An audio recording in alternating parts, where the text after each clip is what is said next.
So, Barry, here's the belated video on Blake and the marriage of heaven and hell, and I'll start off with the mythology. Which you could look on it, say, as an English version of Mount Olympus, or an English version of the Lord of the Rings, even if you wanted to, where there's a cast of characters, and there's often one main protagonist. And in this English mythology that Blake creates, Albion is the character, and Albion really is everybody and everything.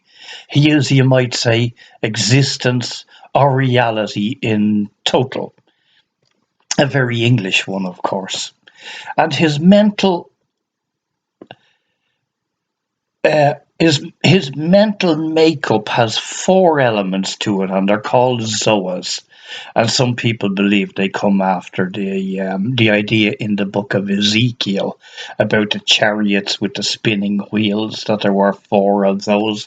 But anyway, in Blake, these four Zoas, they're aspects of Albion's personality. So you could say then they're aspects of total reality. And they don't really have an order of importance per se. I suppose you might say that certain ones vie for power over each other, and when they do that, they break the balance between the four Zoas, and then ultimately there's a psychic damage is created.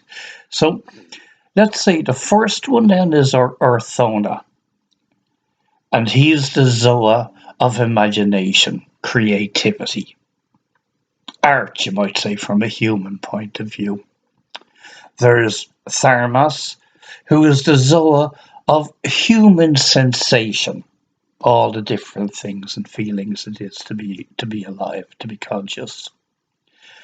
Then there's Luva, the Zoa of passion, which of course always needs to be contained too. And then there's the one that Blake particularly feels needs to be controlled, and that is Urizen. A lot of people think the name Urizen comes from the idea of your reason or horizon, as kind of a mix of the two, where reason really does it is a limited feature in itself, which often thinks that it's the whole thing. But no, it's not. In actual fact, for Blake, of course, imagination would have much greater power than reason. And that's something actually that, if you look up Einstein quotes, you'll see that he said the very same thing. So those are the four Zoas anyway.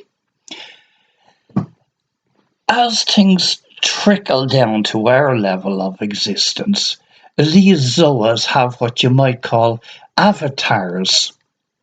And the avatar of Orthona, the Zoa of art, is Los, which they feel is the reverse of Sol, which means light.